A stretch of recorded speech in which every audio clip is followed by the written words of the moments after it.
Taiwan की घेरेबंदी कर चीन लगातार ताइवान को डरा रहा है। कल वॉर ड्रिल के दौरान चीन ने ताइवान की सीमा की ओर ड्रोन से प्रहार किया। चीन की तैयारियों को देख ताइवान ने हमले की आशंका जताई है। उधर मिडिल ईस्ट में भी जंग के हालात बनते दिख रहे हैं।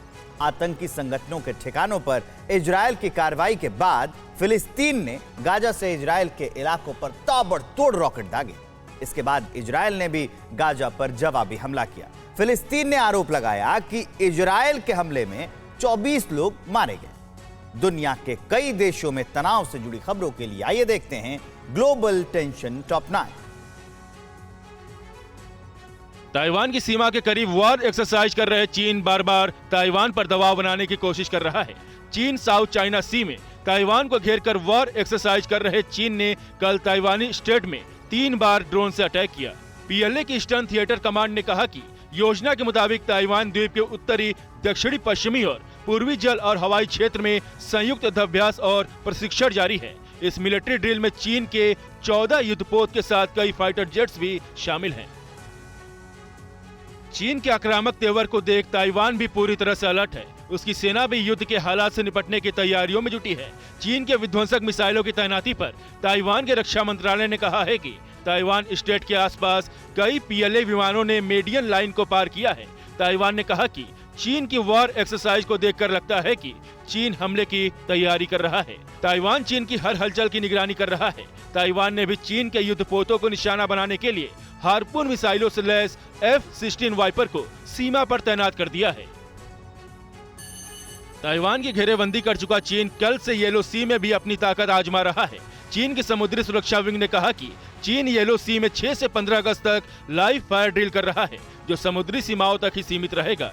येलो सी पश्चिमी प्रशांत महासागर का आखिरी हिस्सा है, जो चीन और कोरियाई द्वीप के बीच है। येलो सी को पूर्वी चीन सागर का उत्तर पश्चिम हिस्सा भी कहा जाता है। इसके अलावा चीन ने बोहाई सागर के उत्तरी हिस्से में भी सैन्य अभ्यास किया है।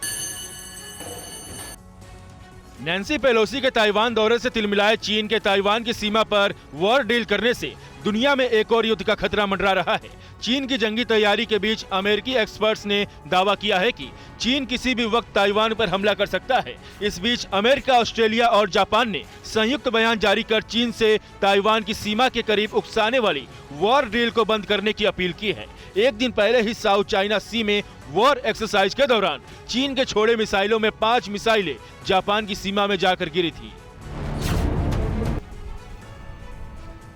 फिलिस्तीन के आतंकी संगठनों पर इजरायल की बड़ी कार्रवाई के बाद दोनों देशों के बीच एक बार फिर जंग जैसे हालात पैदा हो गए हैं। इजरायल की कार्रवाई के बाद फिलिस्तीन के कब्जे वाले इलाके गाजा की ओर से इजरायल पर ताबड़तोड़ रॉकेट दागे गए हैं। हालांकि इसके जवाब में इजरायल ने भी गाजा पर मिसाइलें दागी हैं। फिलिस्तीन का आरोप है कि इजरायली हमले में 24 लोग मारे गए हैं, जिसमें 5 बच्चे भी शामिल हैं, जबकि 200 से ज्यादा लोग घायल हुए हैं। हालांकि इजरायल ने कहा कि जिस इलाके जबलिया में बच्चों के मारे जाने की बात कही जा रही है, उस इलाके पर इजरायल ने हमला नहीं किया है। गाजा की ओर से रॉकेट अटैक में इजरायल के हिस्से वाले इलाके में कई घरों को भारी नुकसान पहुंचा है। कई घर पूरी तरह से तबाह हो गए। शुक्रवार को इजरायल के हमले में आतंकी संगठन हमास के कमांडर समेत कई संदिग्ध आतंकी भी मारे गए थे। हालांकि अब इस्लामिक जिहाद ने उसके कमांडर खालिद मंसूर के इजरायली हमले में मारे जाने के दावे को खारिज किया है। गाजा पर फिलिस्तीन के कब्जे वाले हिस्से पर हमास का राज हुआ करता है। इजरायल और हमास की लड़ाई में निर्दोष लोगों को भी भारी कीमत चुकानी पड़ती है। फिलिस्तीन के कब्जे वाले गाजा से हो रहे रॉकेट अटैक को लेकर इजरायल के पीएम यायर लैपिड ने कल रात सुरक्षा को लेकर अपनी कैबिनेट के साथ अहम बैठक की है। कैबिनेट की बैठक में पीएम ने इजरायल के लोगों की सुरक्षा सुनिश्चित करने के लिए हर जरूरी कदम उठाने के निर्देश दिए। आज टकराव और बढ़ सकता है, क्योंकि आज चर्चा पर हमले की याद में प्रार्थना के लिए यरूशलेम के पश्चिमी दीवार पर हजारों यहूदी जुटेंगे। गाजा पर इजरायल के हवाई हमले के विरोध में जॉर्डन की राजधानी अम्मान में हजारों लोगों ने इजरायल की दूतावास के करीब अल कलौती मस्जिद के पास प्रदर्शन किया। मुस्लिम ब्रदरहुड और दूसरी पार्टियों और संगठनों से जुड़े लोगों ने इजरायल के विरोध में नारे लगाए और गाजा पर हमले की निंदा की। गुस्साए प्रदर्शनकारियों ने संयुक्त राष्ट्र और अरब नेताओं के खिलाफ भी नारेबाजी की। इन लोगों ने इजरायली हमले पर चुप्पी साधने का आरोप लगाया।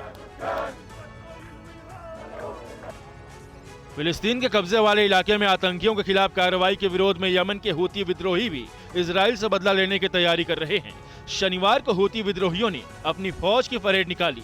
हूती के कमांडर ने कहा कि वो फिलिस्तीन पर इजराइल के हमले का बदला लेने के लिए तैयार हैं। वो यहूदियों पर हमले के लिए तैयार हैं, बस उन्हें फाइनल ऑर्डर मिलने का इंतजार है। हूती विद्रोहियों को ईरान संरक्षण हासिल है।